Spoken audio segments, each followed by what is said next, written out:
I remember loving Pokemon. The TV series came out since the late 90s, and I used to watch the show constantly as a young child. I have, however, played the older games such as Red and Yellow and Blue, all the way to the newer games today. I even remembered having these on DVD as well as VHS tapes of the show. I used to go back and watch them all the time, either if they're on DVD or VHS. My VCR unfortunately broke down a few years back due to the age, so at least I can watch my nostalgic films on DVD. Of course, I installed a couple of them Pokemon movies and even the series on my laptop, so I could have watched that wherever I go. However, I used to be associated with the workers who made the Pokemon series. Now, however, this took place some time ago when I was around Universal Pictures, which of course it was distributed, which of course was a company that distributed some of the Pokemon movies. Now, I appeared to be a really good friend with one of the employees who worked on it. Well, not really work on the movie per se, but let's just say they were good friends of mine that I remember watching a bunch of movies. But of course, this movie I got from a friend who used to live in Japan. A good friend of mine, which his name was Jim, actually really enjoyed the whole content of the new Pokemon movies.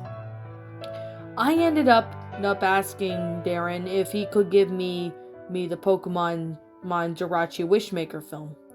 That was the only movie in the collection I did not have.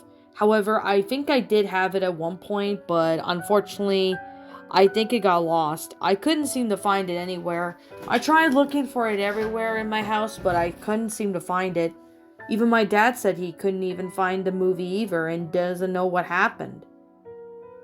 Of course, this film was released direct to video in North America, but however, it was released in Japan in theaters in 2003. Since this film, Jirachi Wishmaker, is roughly 20 years old, well, will be 20 by next year, I ended up talking to one of my friends. Now, one of my friends who used to go to Japan, like I said earlier, decided to send me a DVD. Of course, the DVD was Jirachi Wishmaker. It was surprisingly the English version. It wasn't the Japanese version or anything. It was just the regular English version. However, my friend did say that this was a beta version of the movie, to which he had somehow managed to sneak into the studios that made the movie, and he was able to send it to me. I was confused as to how he managed to do that, but he managed to do more of it. So, pretty much, the movie's main location, Florida, is based on the Wushinagan, which is a scientific historical site, which happens to be which is also in the Hunan province of China, which of course that was where it was located. So, basically, when it came to the movie, I put it in my DVD player. Of course, I had it in one of my laptops, so I decided to put it in my laptop so I can watch this film. Of course, I press play, and the short comes out with Team Rocket and their newest base. So the Pokemon Team Rocket manages to capture free Whismur to provide entertainment for Giovanni. It all goes really well, and of course, nothing bad really happens. Everything seems to go really well, and nothing really abnormal or anything really strange happen. The beginning of the movie involves the Millennium Comet, which appears in the night sky for 7 days once every 1,000 years. Of course, the plot of it seemed to be pretty good, and it didn't seem to be anything out of the ordinary. It kind of reminded me of when I was a kid, used to watch those films ever since I was a child. I got some nostalgic moments of watching this film back on VHS and DVD. However, this part of the film got really a little odd. For one, the footage of it seemed a little grainy. Well, since this was made in 2003, the English version wasn't released until 2004. So since this was released in 2004 in America, this was probably one of the earliest versions they had of this film. Of course, we see Ash and his friends such as May, Max, and Brock, and everything seems to be going normal, but the footage was really grainy. Some parts of it was hard to tell what was going on. Of course, we see that May buys a 7-panel, the panel thing that appears to be that she ends up making wishes for 7 days for her wish to come true. So, of course, everything seems to be going well. With the butler, who happens to try to capture Jirachi, he seems to be more sinister, and I heard there were some rumors while in the film, amongst with other people, saying that the butler was doing some really horrible stuff to Jirachi, abusing his power for his own. Of course, that's when Diane took the kids and Jirachi as far away as they could just so to avoid him. Now, the film seems to be grainy at a few parts, but most of it I could see everything seems to go well. Even the quality seems to be a little bit better. However, I did notice that there was this one scene where it involved the Groudon. Now, this scene really unsettled me back when I was a kid.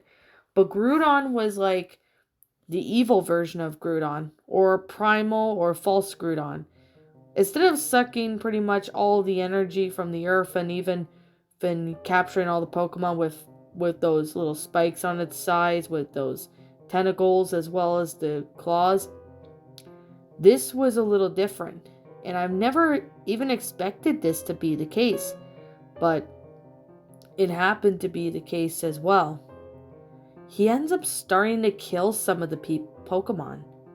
Now, I know blood was never included in the movie, but he started killing like a bunch of people. This honestly made me really unsettled since some of the Pokemon were killed. It kind of reminded me of one of those R-rated games. Well, not really R-rated games. Well, some of it. But it kind of also reminded me of one of those animated Blood Sea animated styles. So this was kind of hard for me to tell. I honestly didn't even know what Groudon was doing. But he unfortunately had one of his spikes from his claws impale Diane, and that's when she bled to death. It kind of was pretty much like a fatality from Mortal Kombat, since her heart there's a hole in her heart and she dies. Of course, Ash and his gang were almost killed by Groudon, but thankfully, though, Jirachi saves them. Even the people were dead were brought back to life. Not as zombies, as you may think, but back to normal. Which was honestly very surprising, because I know this was not from the original film, and even if it wasn't any of the other films though, but this was definitely a very different one that I never expected. Now, some of the death scenes in Pokemon in this one that I read was definitely very messed up. Now, for one, I am going to sit there and do say that some of the images were pretty gory.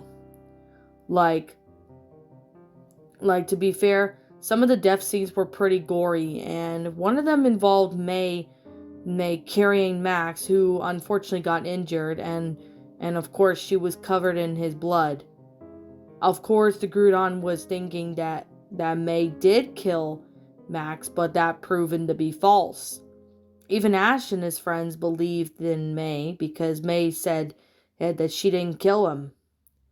Of course, the movie went over alright without any problems, but I ended up deciding to contact my friend and ask him some of these things.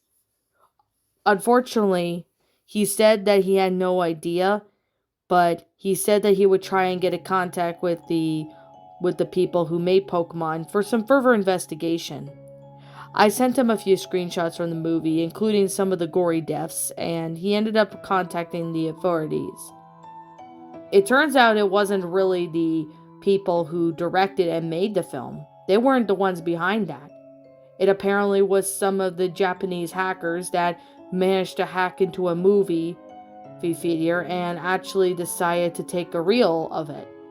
It happened to be in Japan, so they made a hacked version of the film that I saw, aka a beta film of what would have been if it was more violent. Of course, there was no updates regarding that, as whoever was behind this beta movie obviously did a really good job at messing it up real good. But I still wonder, what was it to be a point if they were continuing to go on? Now, I really don't understand if this movie is still able to be played on my laptop. I haven't tried it in like 2 years, so I don't really know if it would put a virus on my computer or not. But I sure as hell would not be playing it again to find out.